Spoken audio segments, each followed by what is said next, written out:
kita, kalau kita bekerja sendiri, tidak banyak yang bisa kita raih, tidak banyak yang bisa kita lakukan. Karena itu di dalam banyak hadis Nabi dan juga dalam ayat-ayat Al-Quran, kita diperintahkan untuk senantiasa saling bekerja sama, saling mendukung, saling memperkuat antara satu dengan yang lainnya. Al-Quran mengingatkan kita, innallaha yuhibbul ladzina yuqatiluna fi sabilihi shaffa ka'annahum bunyanun marsus. Allah itu mencintai orang-orang yang berjuang di jalannya dengan barisan yang kokoh seperti bangunan yang tidak tergoyahkan, bangunan yang tidak mungkin dan tidak mudah untuk dirobohkan. Kita diperintahkan untuk senantiasa bekerja sama dalam memerintahkan yang ma'ruf dan mencegah yang munkar.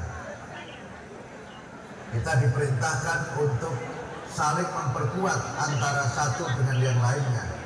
Orang mukmin satu dengan yang lainnya itu seperti bangunan yang memperkokoh satu dengan yang lainnya. Kal bunyan yasuddu ba'duhum ba'da. Karena itu maka Bapak Ibu sekalian, kita sekalian akan bisa melaksanakan banyak hal kalau kita memiliki ikatan dan relasi yang kuat. Al-Quran surat Ali Imran 112 memberikan kepada kita tuntunan bahwa agar manusia itu hidupnya menjadi mulia, hidupnya menjadi sukses, dia harus berpegang pada dua tali, yaitu hablum minallah dan hablum minannas. Hablum minallah itu sering diartikan dengan relasi vertikal, hubungan vertikal di mana kita ini senantiasa mengikatkan diri kita dengan Allah. Semua ibadah kita ikhlas kita tunaikan karena Allah. Semua amalan kita niatkan sebagai bagian dari kita beribadah kepada Allah. Kemudian yang kedua adalah hablum minannas. Hablum minannas itu seringkali diterjemahkan dengan tali manusia. Tapi saya ingin menerjemahkan hablum minannas itu dengan penafsiran transformatif. Hablum minannas itu artinya network. Hablum minannas itu artinya jaringan. Dan kalau kita mencoba melihat berbagai macam teori, hal yang sangat menentukan keberhasilan kita dalam banyak hal adalah jaringan. Jaringan itu ada jaringan yang kuat, ada jaringan yang rapuh. Ibarat sinyal begitu, maka ada sinyal kuat, ada sinyal lemah. Kalau sinyal lemah itu seringkali kita diberi informasi, your connection is poor. Relasi Anda, sinyal Anda jelek. Kenapa sinyalnya jelek? Ya karena koneksinya lemah. Kenapa koneksinya lemah? Ya karena jaringannya lemah.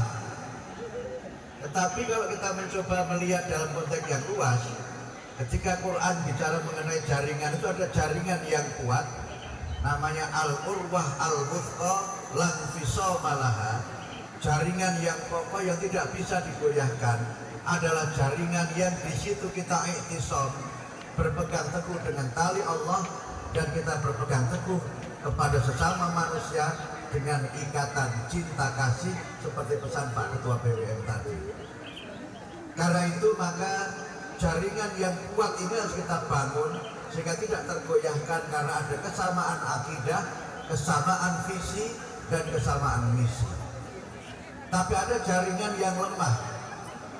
Jaringan yang lemah itu oleh Al-Quran digambarkan dengan sarang laba-laba. Sarang laba-laba itu, Quran kan ada surat namanya surat Al-Ankabut, yang artinya adalah laba-laba itu. Dijelaskan bagaimana sarang laba-laba itu jaringannya kelihatannya mempesona, tapi sesungguhnya sangat rapuh. Kena angin saja sudah goyah. apalagi kalau kena benda keras itu mesti robek. Dan Al-Quran membuat metafora sarang laba-laba itu sebagai ungkapan orang yang hidupnya itu hanya mencari yang sifatnya materi saja. Laba-laba membuat sarang itu kan untuk jaring, supaya dia mendapatkan makanan dengan jaringnya itu. Karena itu maka kalau manusia hidup hanya orientasi duniawi belaka, all about money, semuanya hubungannya dengan uang, itu jaringan yang rapuh. Sehingga ada ungkapan biasanya kalau menjelang politik ya Pak Wali Kota, mafi fulus manfus gitu. Kalau nggak ada uang mampus, itulah jaringan laba-laba itu. Jadi terikatnya itu hanya karena materi. Kalau ada uang abang sayang, tidak ada uang pindah ke abang-abang yang lain, kira-kira begitu kan. Tetapi kalau ikatannya itu karena Allah, iktisam, berpegang teguh dengan tali Allah, kita cinta dan benci karena Allah, kita menyayangi sesama karena Allah, maka kita akan berkorban untuk yang lain, limardotillah, mengharapkan ridho Allah. Karena itu maka hablum minan nas dan hablum minallah itu tidak dapat dipisahkan. Karena kita membangun hubungan baik dengan sesama itu untuk melaksanakan perintah Allah, dan kita melaksanakannya juga karena cinta kita kepada Allah dan cinta kita kepada Rasulnya. Karena itu maka Islam memberikan kepada kita tuntunan, setiap kali kita berbuat itu harus kita mulai dengan Bismillah Ar-Rahman Ar-Rahim.